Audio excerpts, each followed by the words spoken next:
Welcome back to Paul's Tech News and welcome to Q4. It's October, my friends, and there is a general feeling in the world of PC hardware that I can't quite put my finger on. What would you call the opposite of frenzied excitement? Relief? A blessed release from the cares and tribulations of this weary world? Something to that effect, but the fact is that launch season is decidedly less launchy this year, or so it would seem. A new lineup of warmed over Raptor Lake refresh CPUs from Intel, a couple mid-tier Radeon GPUs from AMD, and NVIDIA apparently waiting to smother its GeForce team in their sleep in order to replace them with AI for now. Those are all the upcoming or already launched products that the rumor mills have turned out as we barrel headlong towards 2024. And you know, maybe that's a good thing. Tech media reps are stressed enough as it is without having to navigate another launch gauntlet as was the case in 2022. Remember the big board? Consumers are likely glad that there will be fewer new products out there to not buy with the money they don't have. And as for me, I still have a whole lot of organizing to do now that I'm functionally settled back into my workspace here at home. So here's to a stress-free Q4, less time working and more time spent with family and friends, and tech news. I know it's just water, I was sick this week. Excellent!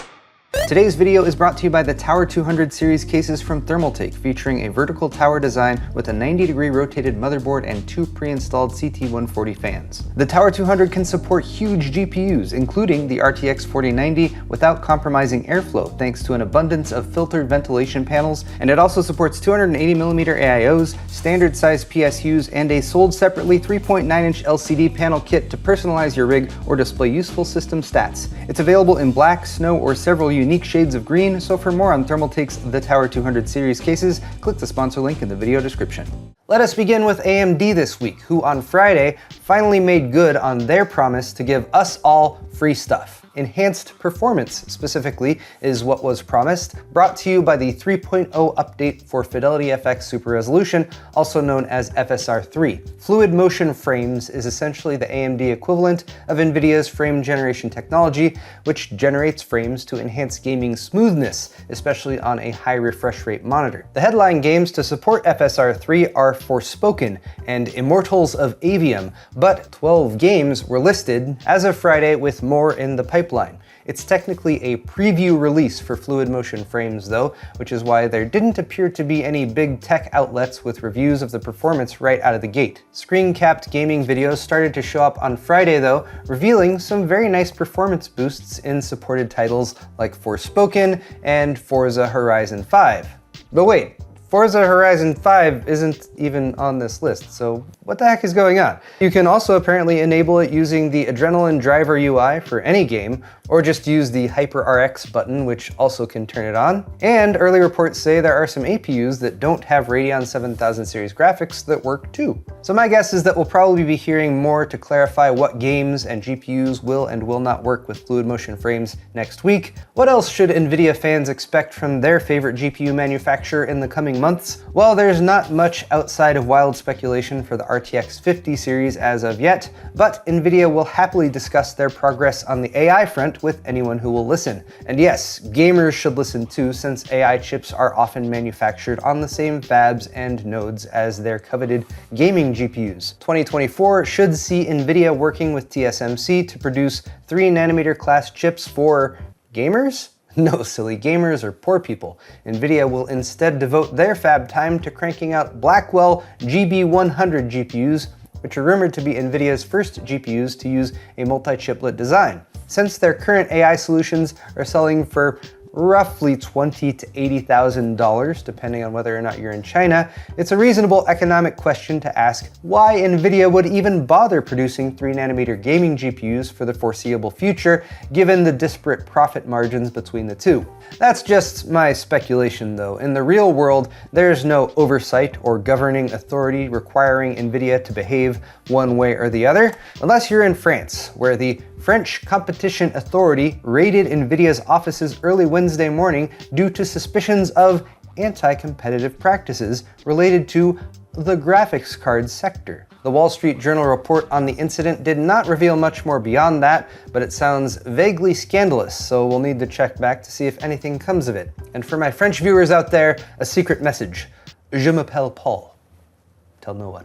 Speaking of confusing messages, folks who are already over Intel's not yet launched 14th gen Raptor Lake refresh CPUs, since it's just a refresh, might have had their eye on Meteor Lake, since those next gen CPUs are launching in mobile devices in December. Meteor Lake CPUs are built on the Intel 4 node, and they have a fancy new name with no eyes and reckless use of the word ultra. And maybe you even heard that Meteor Lake desktop CPUs are coming, which was stated at their innovation event last week, but there is a catch. Meteor Lake is, you see, specifically designed for mobile devices, with a focus on power efficiency and a reduced top-end core and thread count versus, say, 13th and 14th gen Raptor Lake. So no, it does not appear that there will be Meteor Lake CPUs for the next-gen Intel platform, which will use socket LGA 1851, and if there ever were SKUs planned, they have been cancelled. Or so says Andreas Schilling of Hardware Lux. The next generation of desktop CPUs from Intel after 14th gen will be Arrow Lake, built on Intel's 20A node, which is currently rumored to launch in the second half of 2024. My money right now is on an announcement at Computex, with a launch coming some months afterwards, not to put too fine a point on it. Speaking of the Intel 4 node, where do those fabs live, anyway? The answer is Leixlip. That's right, Leixlip, Ireland, where high-volume production is now underway, Intel proudly announced Friday. The $18.5 billion plant uses extreme ultraviolet lithography machines, or EUV, which are theoretically precise enough to hit a person's thumb with a laser pointer from the moon, according to Yahoo Finance via Reuters, since we were all probably grasping for an easily accessible analogy for how tiny the Intel 4 manufacturing process really is, and they'd better keep those fabs churning since they have a lot of Meteor Lake CPUs to produce before the launch in December. Intel CEO Pat Gelsinger described the ramp to high capacity as the best day for Europe.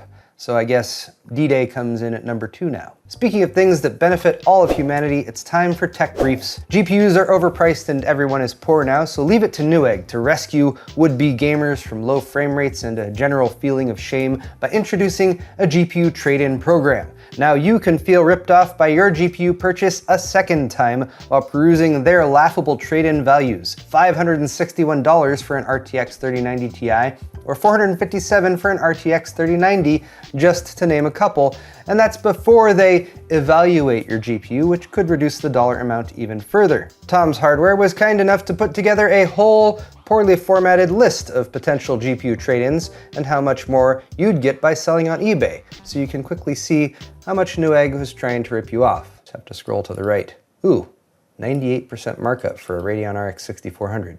A couple names you may have heard before are moving on this week, starting with Scott Herkelman, who is departing AMD at the end of the year. It was announced Monday. The Herc was Senior Vice President and General Manager of AMD's Graphics Business Unit, and often kicked off new GPU announcements and launches on stage at industry events. Time will tell if he suddenly pops up in a new role at Intel or NVIDIA come 2024. And no one calls him the Herc, I just made that up. In similar fashion, Ryan Shrout, formerly of PC Perspective, is now also formerly of Intel, where he has been Senior Director of Client Strategy, Graphics, and AI since 2018.